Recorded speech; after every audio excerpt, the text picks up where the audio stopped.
Hello, good morning बच्चों। अपन electric potential के बारे में पढ़ रहे थे। अपन ने नॉन कंडक्टिंग स्फीयर की वजह से इलेक्ट्रिक पोटेंशियल की वैल्यू फाइंड आउट कर ली थी, आउटर पॉइंट पे, सरफेस वाले पॉइंट पे और इनर पॉइंट पे। ओके बेटा। इसके बाद अपन ने ये भी देख लिया था कि ग्राफ जो आपका इलेक्ट्रिक पोटेंशियल है वो दूरी के साथ कैसे चेंज होता है। ठीक है, आज उसके आगे से अपन डिस्कशन स्टार्ट करते हैं। तो आज अपन कुछ ऐसी चीज़ें पढ़ने जा रहे हैं जो बोर्ड के पॉइंट ऑफ व्यू से इम्पोर्टेंट नहीं है, ठीक है, बट जेईई मेन और जेईई एडवांस के और नीट के पॉइंट ऑफ व्यू से इम्पोर्टेंट है। जेईई एडवांस के पॉइंट ऑफ व्यू से कुछ ज़्यादा इम्पोर्टेंट है, तो आप ध्यान से समझना। अपन कुछ इम्पोर्टेंट पॉइंट पढ़ लेते हैं पहले। हमें पता है कि जो धनात्मक आवेश है, अपन ने बात करी थी, जो हमारा धनात्मक आवेश होता है वह कहाँ से कहाँ गति करता है। धनात्मक आवेश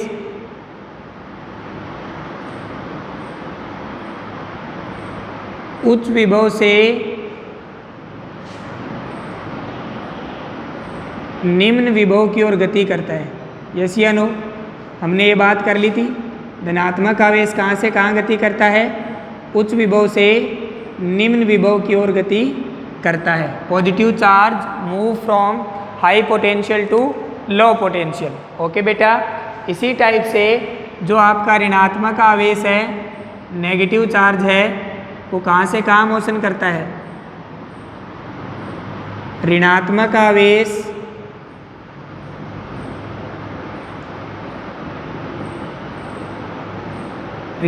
आवेश निम्न विभव से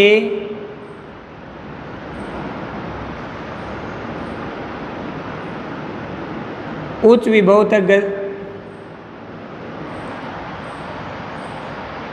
निम्न विभव से उच्च विभव गति करता है। सही बात है, ठीक है। तीसरी बात करेंगे,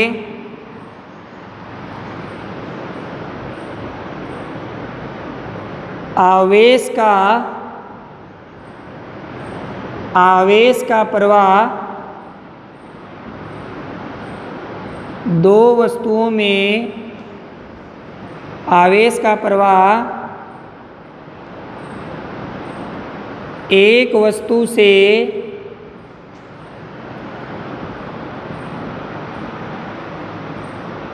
दूसरी वस्तु में, एक वस्तु से दूसरी वस्तु में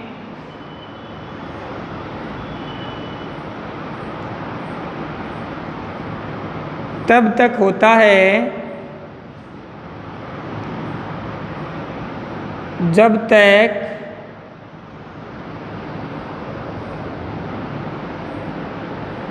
उनके विभव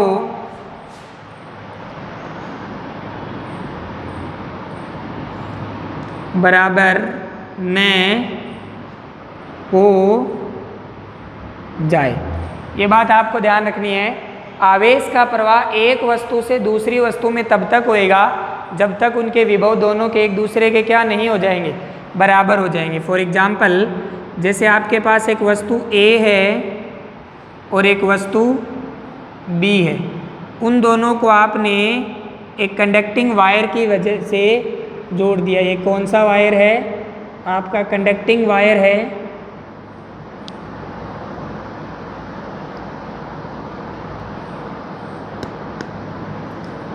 कंडक्टिंग वायर से आपने इसको जोड़ दिया, ठीक है। इसके ऊपर आपका चार्ज मान लो QA है और इसके ऊपर आपका चार्ज क्या है? QB है। अब जैसे ही आप इनको जोड़ोगे, मान लो पहले इसका विभव VA है और बाद में इसका विभव क्या है? VB है। तो आफ्टर सम टाइम जब अब ये आवेश का प्रवाह कब रुकेगा? मान लो कुछ समय बाद जो इसका आवेश है वो Q डैश A हो गया और इसका आवेश है वो Q डैश B हो गया, लेकिन इन दोनों का जो विभव है वो क्या हो जाएगा? बराबर, और आवेश का फ्लो होना बंद हो जाएगा। तो एक वस्तु से दूसरी वस्तु में आपका आवेश का प्रवाह तभी होता है जब उनके विभवांतर में अंतर होता है।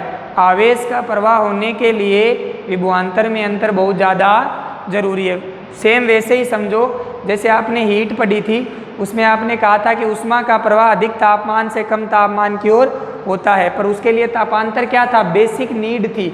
इसी टाइप से यहाँ पे आपका पोटेंशियल डिफरेंस आपकी क्या है, बेसिक नीड है। एक वस्तु से दूसरी वस्तु में आवेश का प्रवाह तभी संभव है जब उन दोनों वस्तुओं के बीच में कुछ न कुछ क्या हो, कुछ न कुछ क्या हो, विभव में अंतर हो। तो ये तीनों पॉइंट आई होप आपको समझ में आ गए होंगे। स्क्रीनशॉट लेना चाहो तो ले सकते हो।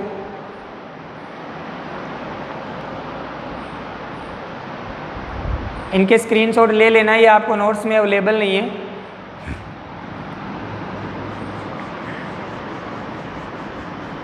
तो ये 3 पॉइंट अपन ने बात करी, ये बहुत ही इंपॉर्टेंट पॉइंट है, बहुत काम में आने वाली बातें हैं सारी ये। अब इसके आगे डिस्कशन करते हैं, इसके आगे देखते हैं क्या सिनारियो बनता है। एक अपन नाम सुनेंगे अर्थिंग।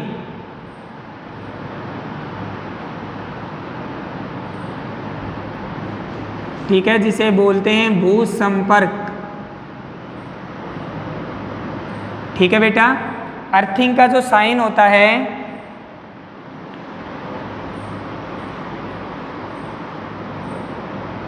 ये वाला किसका साइन होता है, अर्थिंग का। किसका साइन हो, ये क्या होता है इसका सिंबल, ये इसका क्या होता है सिंबल। ठीक है, और दूसरी बात जो अपने को ध्यान रखनी है, हम अर्थ का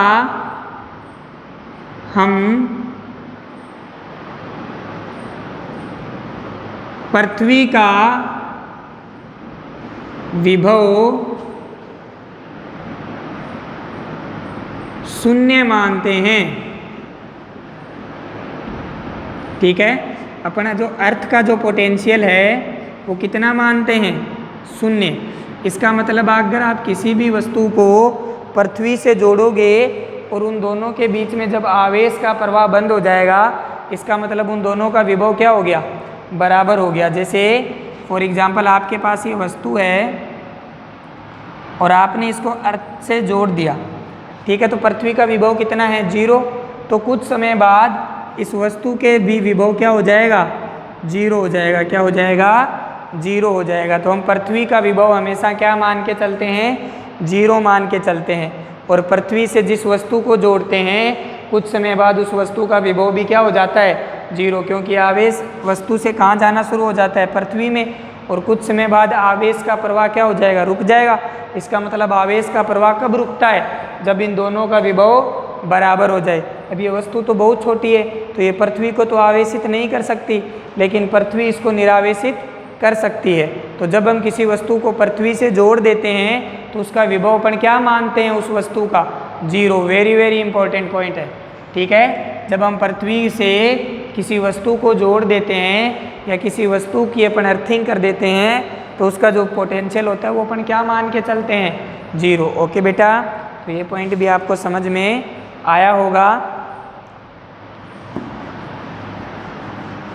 तो ये अपन ने कुछ महत्वपूर्ण बातें करी, अब उन्हीं का ये अपन यूज करेंगे। सेल्स पढ़ेंगे आज अपन, स्पेरिकल सेल, कोसेंट्रिक सेल। ठीक है, क्या पढ़ेंगे, सेल। अब ध्यान से देखना बेटा,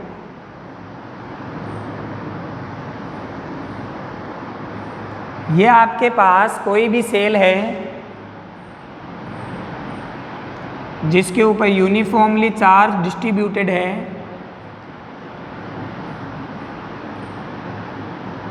ठीक है, मान लो इसके ऊपर कितना चार्ज डिस्ट्रीब्यूटेड है, आपका Q चार्ज इसके ऊपर टोटल आपका डिस्ट्रीब्यूटेड है। और इसकी जो रेडियस है वो कितनी है, R। इसके ऊपर कितना चार्ज डिस्ट्रीब्यूटेड है, Q। और इसकी जो रेडियस है वो कितनी है, कैपिटल R। तो अगर अपन आउटर पॉइंट की बात करेंगे,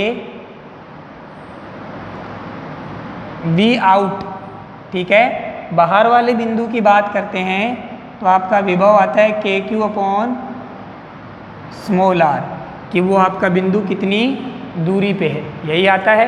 कोई दिक्कत इसमें, ठीक है। अगर अपन इनसाइड की बात करते हैं, ठीक है, वी इन तो वो कितना आता है के क्यू अपॉन कैपिटल आर, और यही किसके इक्वल होता है, सरफेस वाले के।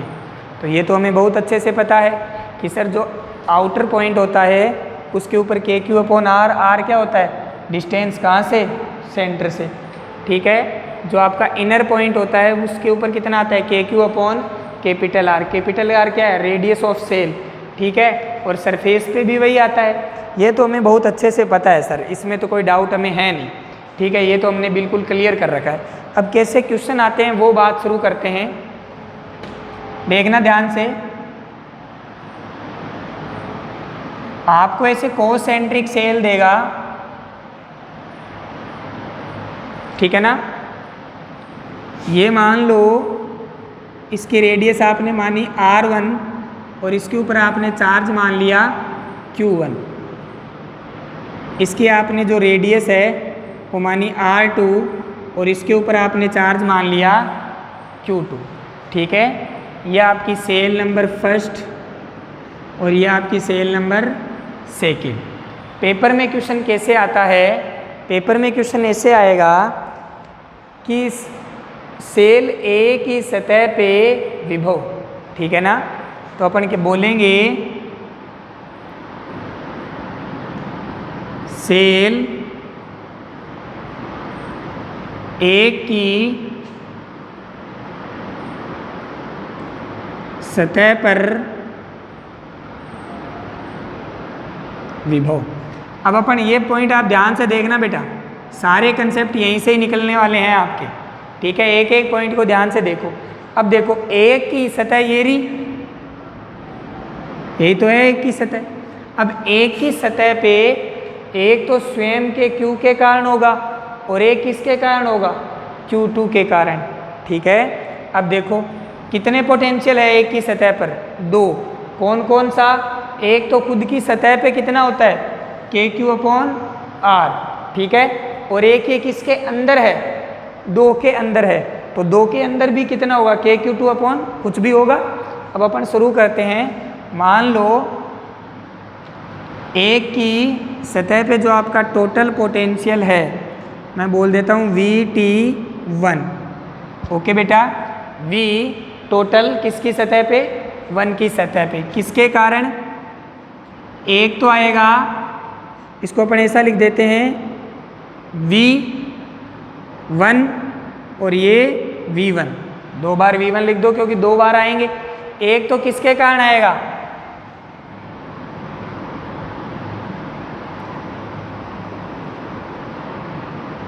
स्वयं की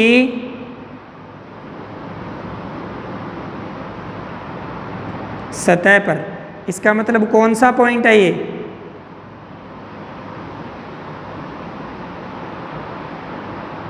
सरफेस वाला पॉइंट हो गया कि नहीं हो गया। और दूसरा V1 किसके कारण है, ठीक है। अगर इनको V1 डैश और इसको V1 डबल डैश कर दो कोई दिक्कत नहीं है। दूसरा V1 डबल डैश किसके कारण है,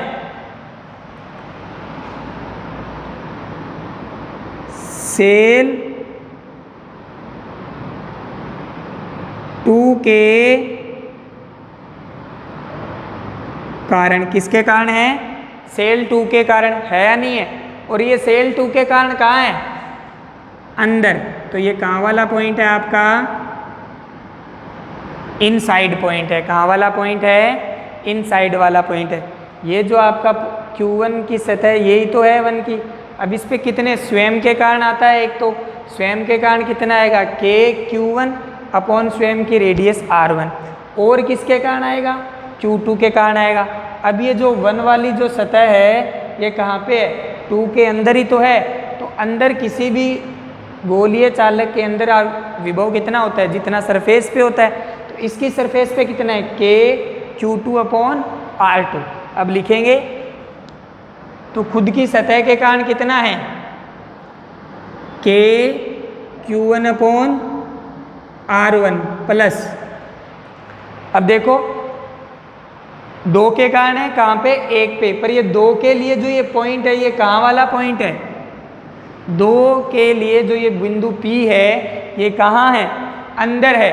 और अंदर के लिए फॉर्मूला क्या आएगा, जो सतह के लिए आएगा के Q2/R2। तो यहाँ से क्या कॉमन ले लेंगे, के।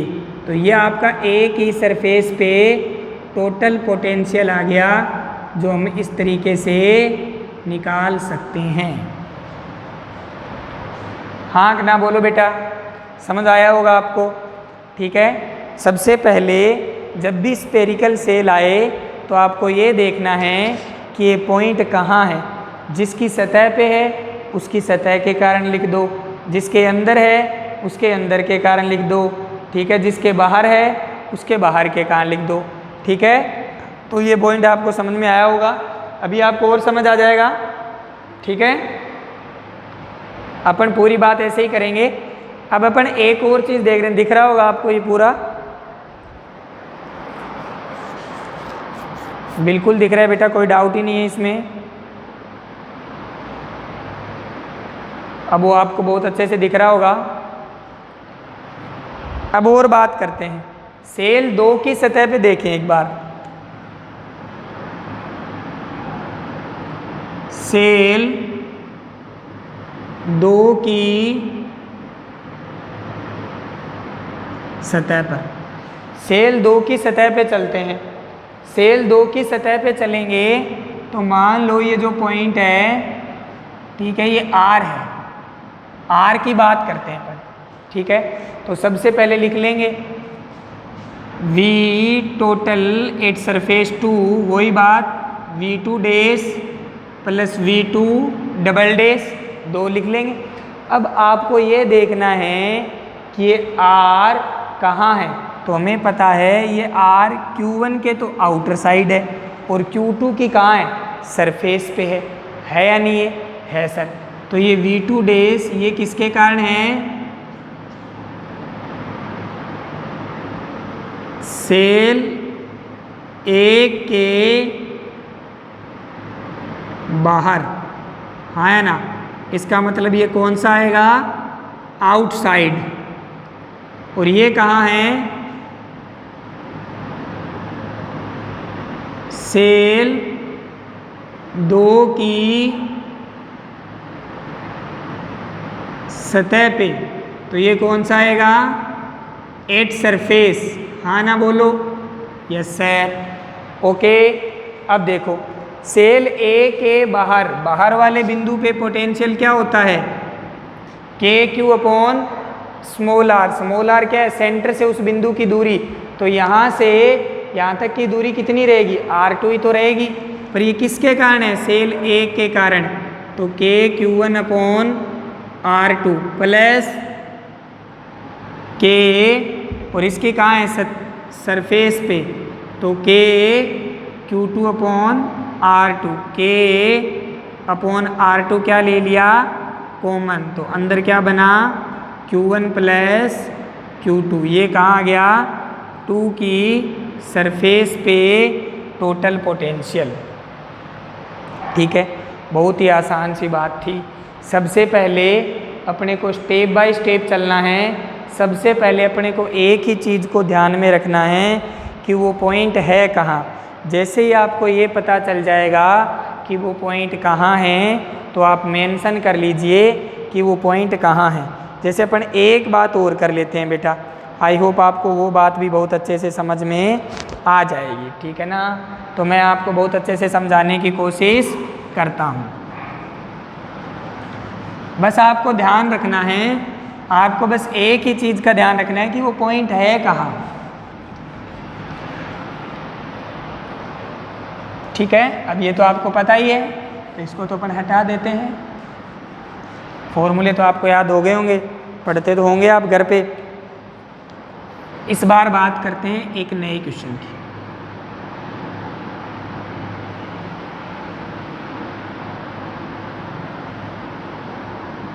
ज़्यादा से ज़्यादा आपसे जब पूछता है तो 3 तक पूछ लेता है।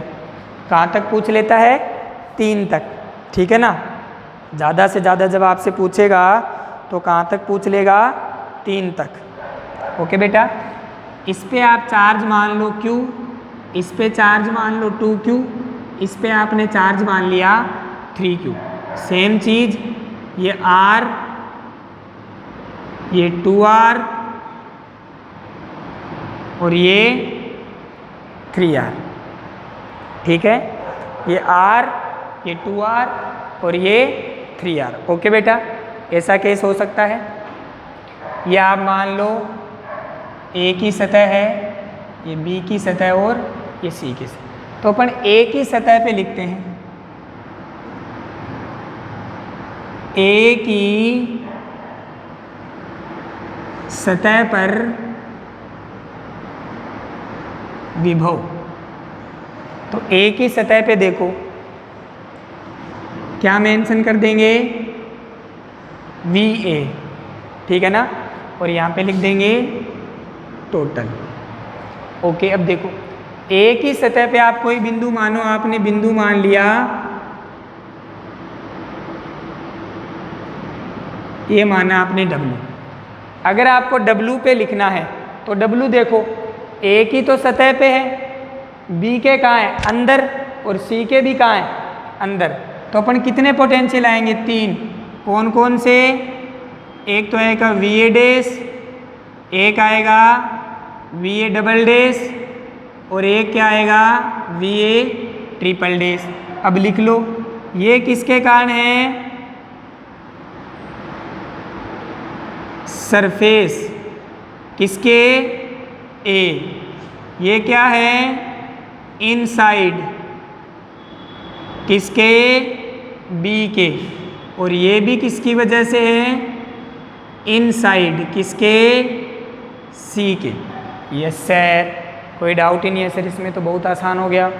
ओके बेटा, अब देखो सरफेस पे कितना होता है, के क्यू अपॉन आर, तो के क्यू अपॉन में आर हो गया सर। अब ये जो आपका जो पॉइंट है W, ठीक है, ये बी के का है अंदर, और अंदर वाले पॉइंट पे आपका पोटेंशियल कितना होता है, जितना सरफेस पे, तो बी की सरफेस पे कितना है, के 2q अपॉन 2r। इसी टाइप से ये भी कितना हो जाएगा, के 3q अपॉन 3r, 3 से 3 कैंसिल, तो के क्यू अपॉन आर, यहाँ भी के क्यू अपॉन आर, यहाँ भी के क्यू अपॉन आर, तो ये कितना हो गया, 3 के क्यू अपॉन आर। तो ये कहाँ आ गया, ए की सरफेस पे टोटल आ गया। बहुत आसान सर, एकदम आसान, ठीक है। अब हम किसकी बात करेंगे,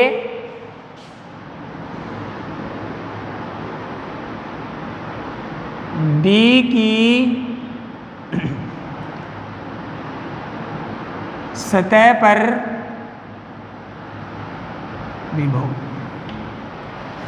बी की सतह पे विभव की बात करेंगे तो ठीक है सर, क्या लिखेंगे, वी बी टोटल, वही बात, वी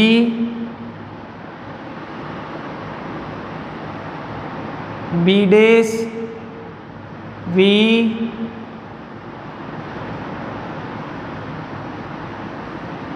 ओके बेटा।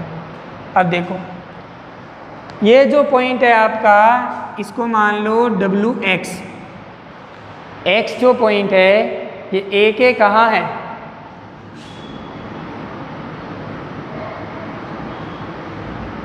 आउटसाइड ए, बी के कहाँ है, सरफेस बी, और सी के कहाँ है, इनसाइड है कि नहीं है, बिल्कुल है सर। अब ए के कहाँ है ये पॉइंट, आउटसाइड, और आउटसाइड की वजह से क्या होता है, के क्यू अपॉन उसकी सेंटर से डिस्टेंस देखो 2r, तो कितनी आ जाएगी, के क्यू अपॉन में 2r। बी के कहाँ है, सरफेस पे, और सरफेस में तुम्हें पता ही है कितना होता है, के 2q अपॉन 2r, और सी के कहाँ है, अंदर, तो अंदर कितना होता है, जितना सरफेस पे होता है, इसकी सरफेस पे कितना है, के 3Q अपॉन में 3R, तो ये क्या आ गया KQ upon 2R plus KQ upon R plus KQ upon R, क्या कॉमन ले लेंगे KQ अपॉन R, अंदर क्या बचा 1/2 प्लस 1 प्लस 1, ये कितना हो गया 5/2 KQ अपॉन R। ठीक है बेटा, कैलकुलेशन कर लेना। हाँ ठीक है, ओके बेटा। तो ये आपका कहाँ गया B की सतह पे। अगर अपन बात करें इसी टाइप से C की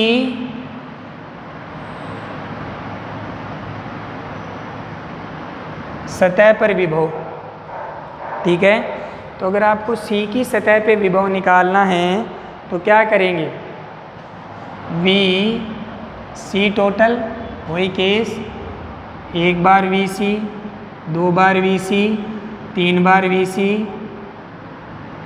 अब देखो इसको पॉइंट को मान लो आप Y। अब Y देखो A कहाँ है बाहर, तो अपन लिख लेंगे यहाँ, लिख लिया करो साथ साथ में आउटसाइड A, ठीक है। B भी कहाँ है बाहर,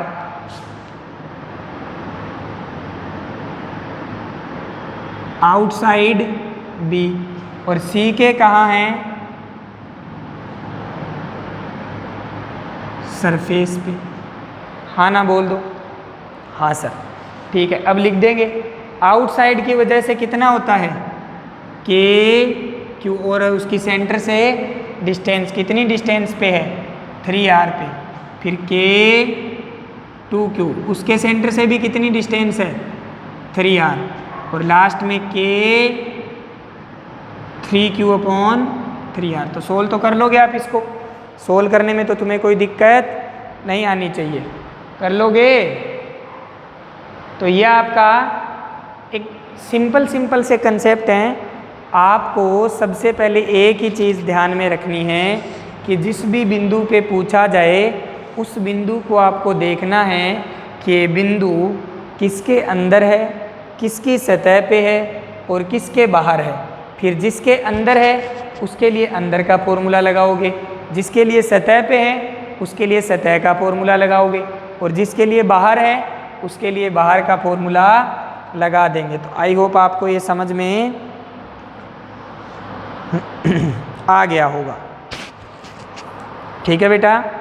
तो देख लो आप बहुत अच्छे से, एक बार और देख लो, ठीक है। कैलकुलेशन तो आप कर ही लोगे ना, या नहीं कर पाओगे, कर लोगे शायद, कर लेना घर पे। अब देखते हैं आगे। तो दिक्कत है तो कोई बताओ बेटा इसमें आप। सबसे पहले अपन ने A की बात करी, मैं एक बार रिपीट कर देता हूँ। A की सतह पे विभव देखा तो A की सतह पे आपने एक पॉइंट मेंशन कर दिया W, कर दिया। अब आपको ये देखना है कि W पर किस किस के कारण विभव हो सकता है। तो W जो आपका है ये A की तो सतह पे है तो खुद के कारण तो होगा ही होगा। फिर ये B के कहाँ है, अंदर है, तो B के लिए कौन सा लगेगा इनसाइड का, और C के लिए भी कहाँ है अंदर है, और C के लिए भी किसका लगेगा इनसाइड का लगेगा सर। तो सरफेस के लिए KQ अपॉन R, खुद का चार्ज अपॉन खुद की रेडियस। इनसाइड में वही होता है जो उसकी सरफेस पे होता है। तो इसकी सरफेस पे कितना है K2Q अपॉन 2R, तो अंदर भी यही होगा, क्योंकि मैंने आपको बताया था जो आपका पोटेंशियल होता है वो स्पेरिकल सेल के अंदर और सरफेस दोनों पे क्या होता है सेम होता है। तो अपन ने ग्राफ भी बनाया था, तो कांस्टेंट चला था और फिर बाहर जाके क्या हो गया था डिक्रीज। तो ये देख लो आप। और C के कहाँ है अंदर, तो अंदर कितना होगा जितना कहाँ है सरफेस पे, जितना कहाँ है सरफेस पे। तो ये पॉइंट आपको समझ में आ गया होगा। अब यही कंसेप्ट आप B पे लगा के देख लेना, और यही कंसेप्ट अपन कहाँ लगा के देख लेंगे C पे। तो ये तीनों आपके जो डाउट है वो क्लियर हो जाएंगे। अब आप फटाफट स्क्रीनशॉट ले लीजिए।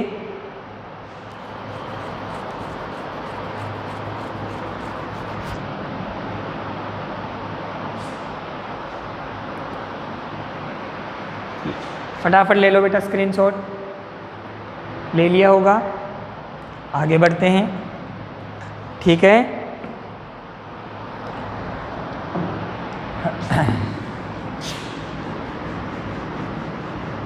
अपन जितनी भी बात कर रहे हैं वो सारी किसके लिए चल रही है? कंडक्टर के लिए। किसके लिए चल रही है? कंडक्टर के लिए। जो पॉइंट भी आपको मैंने मेंशन करवाए हैं वो किसके लिए अप्लाई हो जाएंगे? कंडक्टर के लिए। ओके, अब अपन ने अर्थिंग की बात करी थी।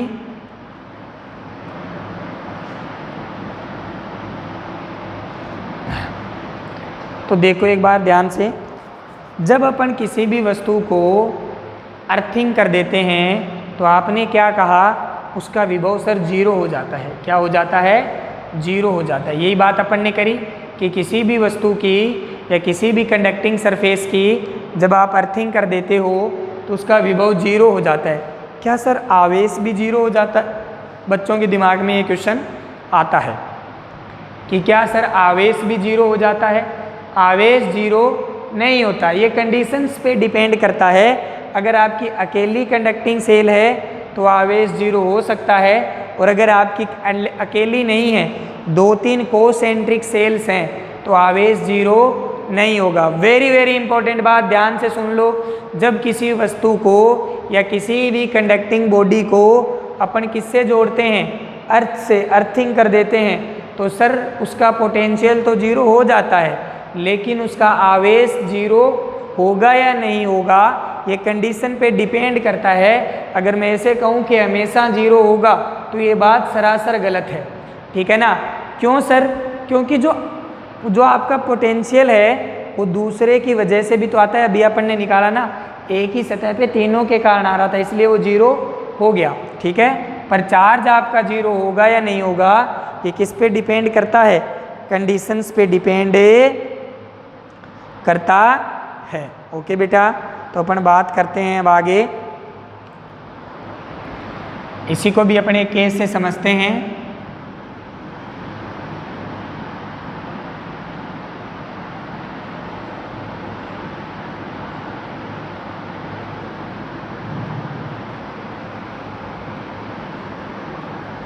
दिख रहा होगा बोर्ड में अच्छे से, एक बार देख लेता हूँ मैं कैमरे में आ रहा है कि नहीं आ रहा।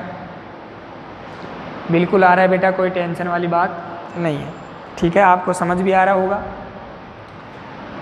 इसकी रेडियस मैंने मान ली वो यार, इसकी रेडियस मैंने मान ली वो, इसकी रेडियस अपन क्या मान लेते हैं? 2r मान लेते हैं, ठीक है। पिछली बार आपने 3r मान ली, इस बार चलो और कोई थोड़ा चेंज कर देते हैं, थोड़ा चेंज करते हैं क्योंकि पिछली बार के जैसा नहीं करेंगे। इसको 4r मान लिया। ओके बेटा, इस पे चार्ज मान लिया मैंने q, इस पे चार्ज मान लिया मैंने 2q, और बीच वाली को मैंने क्या कर दिया? मान लो, ये बहुत स्टैंडर्ड क्वेश्चन होते हैं, ऐसे पूछे जाते हैं, ग्राउंड कर दिया। क्या कर दिया? ग्राउंड। तो अब आपसे पूछेगा B की सतह पे आवेश बताओ। क्या बताओ? B की सतह पे आवेश बताओ। क्या बताओ? B की सतह पे आपको क्या बताना है? आवेश बताना है। तो अपने को पता है कि ये ग्राउंड आपने कर दी, ठीक है। तो जो B का जो आपका पोटेंशियल है वो किसके पोटेंशियल के बराबर हो जाएगा? अर्थ के पोटेंशियल के बराबर हो जाएगा। और जो अर्थ का जो पोटेंशियल है वो you know very well equal to 0। तो V का भी जो पोटेंशियल है वो कितना हो जाएगा रे? 0 हो जाएगा सर। सिंपल सी बात है, कैलकुलेशन में कोई तगड़ी बात नहीं है। ये बात हमारे यहाँ तक समझ में आ गई। अब हमें तो नहीं पता कि B की सतह पे कुल कितना चार्ज है, तो हमने मान लिया कि B की सतह पे जो चार्ज है वो QB है, ठीक है। तो अपन B की सतह पे क्या निकालेंगे? B की सतह पर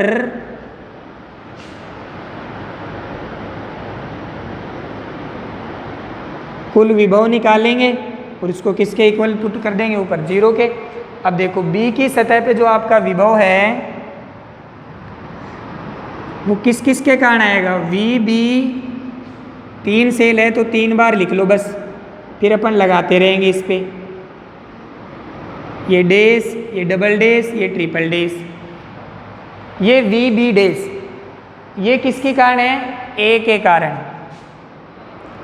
और ये है कहाँ? Outside A. फिर बी के कहाँ हैं? Surface B. और सी के कहाँ हैं?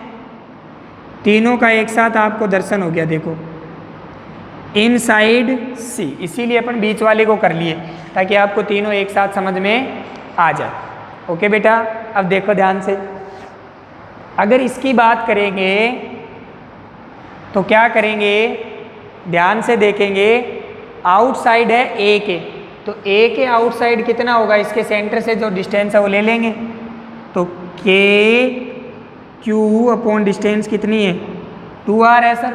Okay sir. बी के कहाँ है? सरफेस पे, पर बी का चार्ज आपने कितना माना है? सी के कहाँ है? अंदर। अंदर कितना होता है? जितना कहाँ होता है? ओके बेटा, इसमें से k अपॉन आर कॉमन ले लेंगे। यहाँ क्या बचा? q upon 2। यहाँ क्या बचा? q upon Q B upon 2। और यहाँ भी क्या बचा?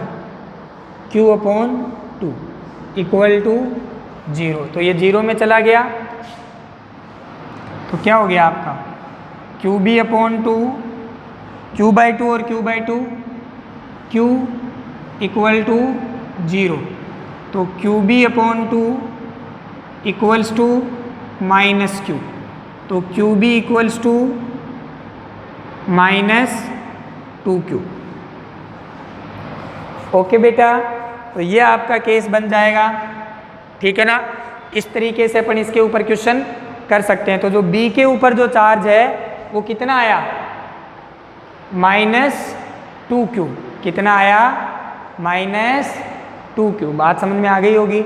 इस तरीके से अपन चार्ज का, अगर चार्ज की वैल्यू पूछे तो अपन निकाल सकते हैं। ओके सर, ये तो सर आपने B के लिए करके बताया, हमें तो C के लिए करके बताओ सर। ठीक है भाई, स्क्रीनशॉट ले लेना है एक बार पॉज करके इसको। टेक्नोलॉजी का ज़माना है, इतना तो आप खुद कर सकते हो। चलो ठीक है, इस बार मैंने क्या किया,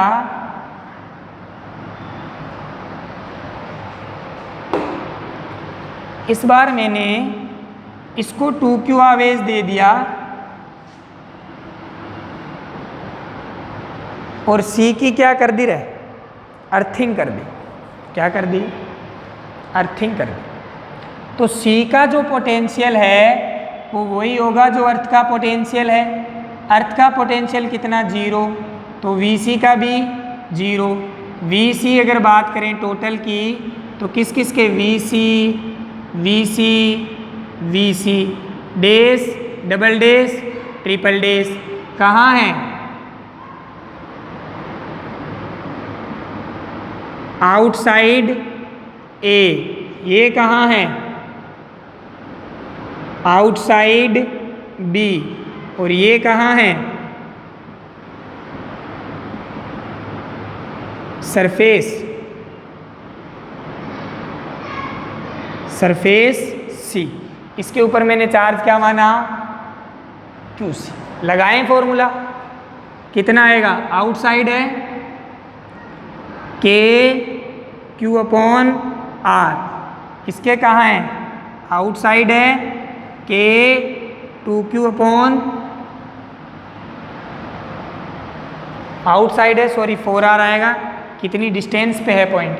इसके भी क्या आएगा? 4R। सेंटर से डिस्टेंस देखो, और K Q C कहाँ है? सरफेस पे, इक्वल टू 0। ओके, क्या लिया? K अपॉन R कॉमन ले लिया, अंदर क्या बचा? Q बाई 4, यहाँ पे Q बाई 2, QC बाई 4। ठीक है, एलसीएम ले लेंगे क्या? 4, Q 2Q plus QC equal to 0, तो QC equals to -3Q। Okay बेटा, यस सर, ये पॉइंट भी हमें समझ आया सर। इसमें कोई दिक्कत किसी भी बच्चे के, तो बहुत सीधी सीधी बातें चल रही है। ठीक है, अब एक काम करते हैं, इसको थोड़ा रिवर्स करके देखते हैं। क्या करके देखते हैं सर? रिवर्स करके देखते हैं। यह आपका कब आया? -3Q। Okay sir, done. तो ये भी आप ऐसे कर सकते हैं। अभी अपन क्या करेंगे, जो यहाँ पे आपका -2Q देते हैं बी पे, ये तो आपका सेकंड केस तो ये था। थर्ड केस में क्या करेंगे, बी पे -2Q देते हैं। कितना देते हैं? बी पे अगर -2Q देते हैं तो QC पे कितना आना चाहिए? अभी निकाला था थोड़ी देर पहले। QC पे कितना आना चाहिए? 2Q आना चाहिए, क्योंकि अपन ने पहले केस में जब इसका -2Q आया था तो यहाँ पे कितना था? 2Q ही तो था। तो यहाँ पे जब अपन, अब केस थर्ड चल रहा है, केस 2 में यहाँ पे आपका 2Q लिया था आपने, ये केस 2 था। तो इसका स्क्रीनशॉट ले लीजिए फटाफट। यह आपकी QC की वैल्यू आ जाती है।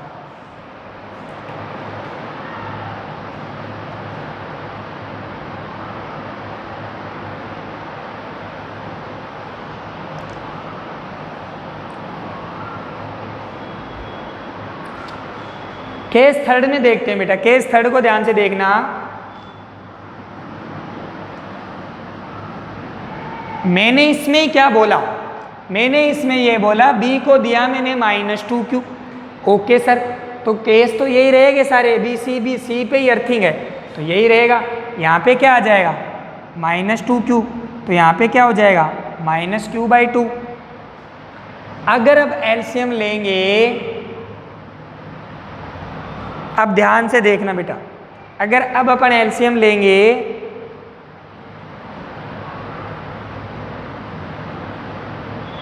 तो यहाँ पे कितना आया? इसको रिवर्स कर दिया अपन ने, रिवर्स कर दिया ना। इसके ऊपर क्या लिख लिया अपन ने? -2Q/4R, तो Q/2, Q/4 और ये QC/4। इसको रिवर्स कर लिया। देखो, ऐसे भी तो क्वेश्चन पूछ सकता है। तो यहाँ से QC की वैल्यू क्या आ जाएगी? तो इस टाइप से भी आपका क्वेश्चन आपसे पूछा जा सकता है। आपसे कैसे भी घुमा फिरा के किसी भी टाइप से क्वेश्चन आपसे पूछे जा सकते हैं। बस आपको एक बात का ध्यान रखना है कि किस तरीके से आपको क्वेश्चन करना है। ठीक है बेटा, माइनस वैसे केस बनता नहीं है, फिर भी अगर आ जाए तो आपको इस तरीके से लिखना पड़ेगा। ओके बेटा, तो अब एक ही चीज़ आपको ध्यान रखनी है कि कौन सा आवेश किसकी वजह से कहाँ पे स्थित है। सबसे पहले क्या मेंशन करेंगे? पॉइंट मेंशन करेंगे, और फिर इनके ऊपर अपन क्या अप्लाई कर देंगे? कंसेप्ट अप्लाई कर देंगे। तो जो रिलेशन आपको चाहिए वो निकल के आपके सामने आ जाएगा। ओके,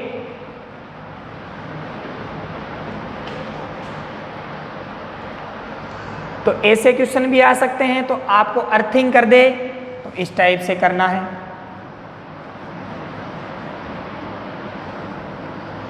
तो अर्थिंग वालों में आपके ज़्यादा दिक्कत नहीं आएगी। ठीक है बेटा, एक और क्वेश्चन देखते हैं।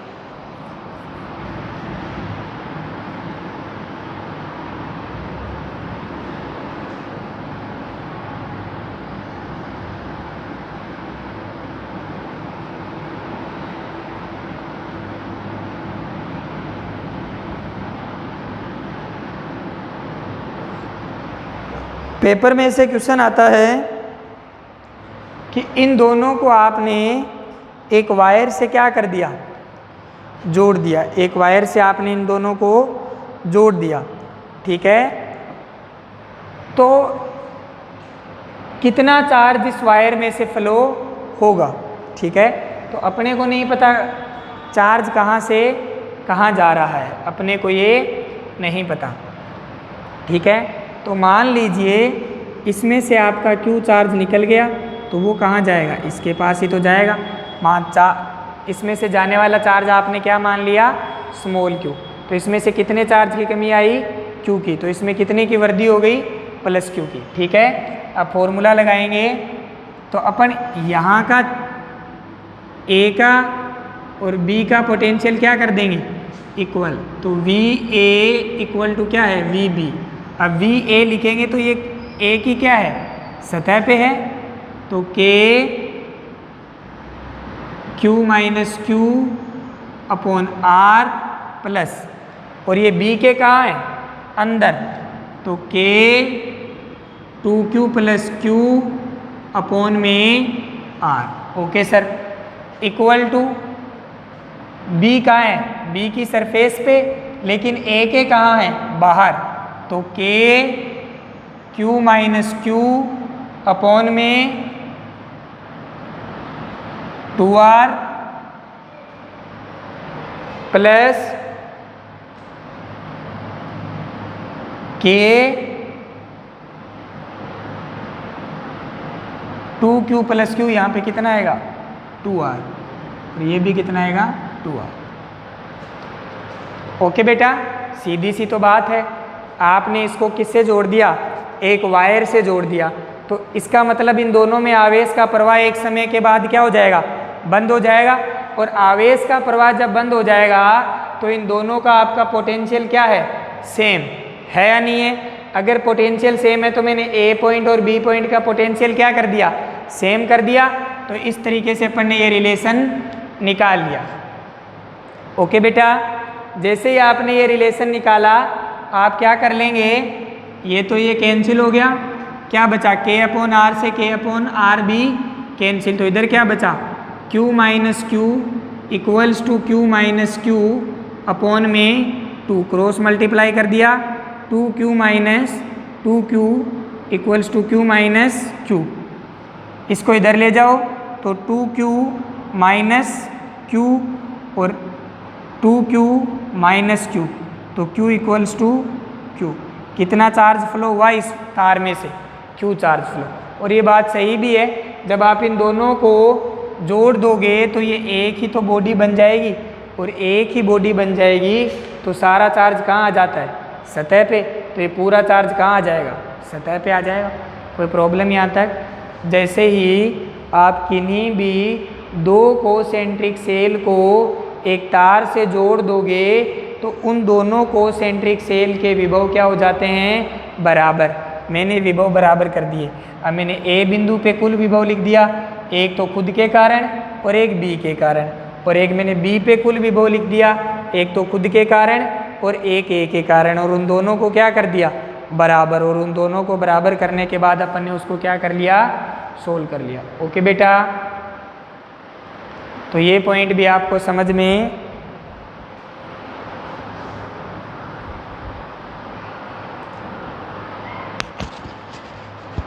आ गया होगा। कोई डाउट है तो बताओ इसमें आपको।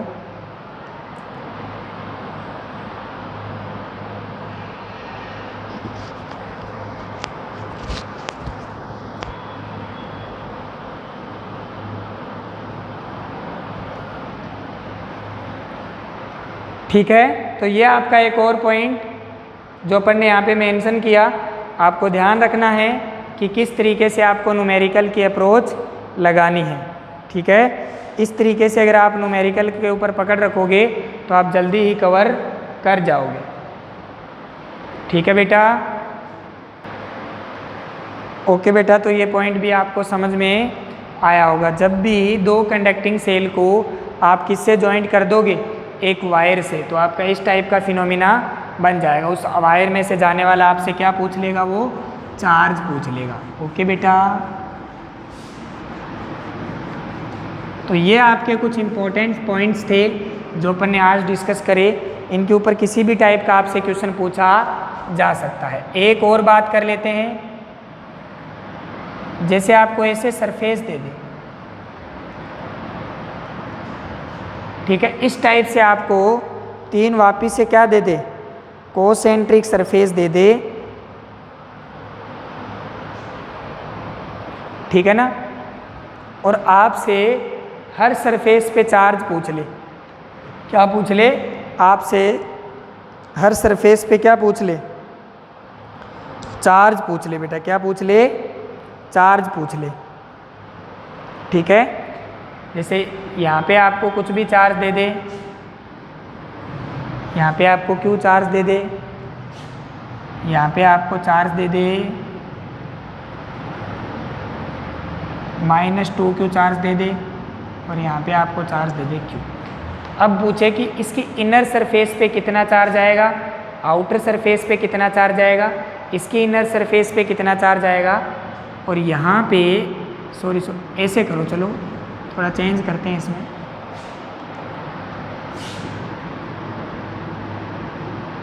इसके सेंटर पे भी मैंने इस बार एक चार्ज रख दिया क्यू। कितना चार्ज रख दिया आपने सेंटर पे? क्यू चार्ज रख दिया। कितना चार्ज रख दिया? क्यू। ठीक है, और सेंटर पे क्यू चार्ज रख दिया मैंने। अब आप चार्ज मानते जाओ, जैसे आपने यहाँ मान लिया 2Q, ठीक है, यहाँ मान लिया 3Q, यहाँ मान लिया 4Q। मानने में कुछ नहीं जाता। अब देखो यहाँ Q है, ठीक है, तो प्रेरण के कारण इस सतह पे कितना आ जाएगा? -Q। पता ही है तुम्हें। और अगर -Q आ गया तो टोटल कितना था? 2Q। तो इस सतह पे कितना हो गया? 3Q, क्योंकि टोटल हमेशा कितना रहेगा? 2Q। टोटल हमेशा कितना रहना चाहिए? 2Q। ठीक है, अब यहाँ पे 3Q है तो सामने वाली सतह पे कितना हो जाएगा? -3Q। तो इसके ऊपर वाली सतह पे 6Q। क्यों? क्योंकि टोटल हमेशा कितना रहेगा? 3Q। यहाँ 6Q है तो यहाँ पे भी -6Q, तो यहाँ कितना हो जाएगा? 10Q, क्योंकि टोटल हमेशा कितना रहने वाला है? 4Q। यह आपको ध्यान रखना है। प्रेरण के कारण सामने वाली सतह पे जस्ट कितना चार्ज आता है? अपोजिट चार्ज आ जाता है। ओके बेटा, जैसे एक और एग्जाम्पल करते हैं अपन।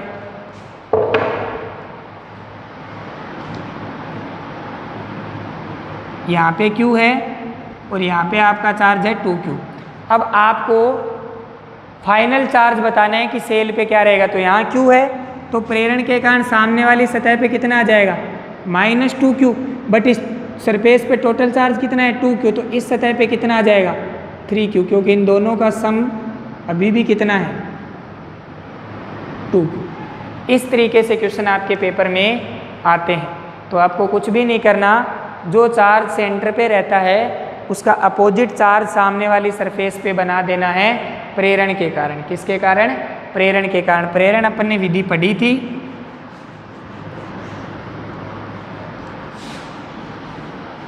एक और देखते हैं।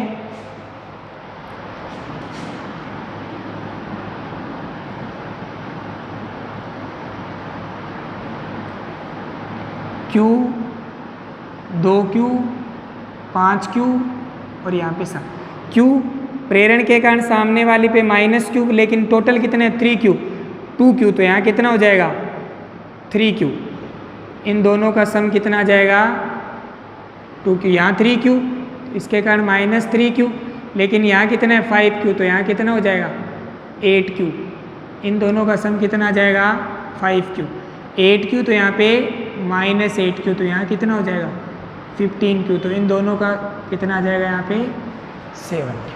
इस टाइप के क्वेश्चन आपके पेपर में आते हैं। तो आई होप आपको ये पॉइंट बहुत अच्छे से समझ में आया होगा। तो आप इसको मेंशन कर लीजिए बेटा। ठीक है, आज आपका जो इम्पोर्टेंट पॉइंट था ये किसके पॉइंट ऑफ व्यू से था? जेईई एडवांस के पॉइंट ऑफ व्यू से इम्पोर्टेंट था। आपको ये करवा दिया है।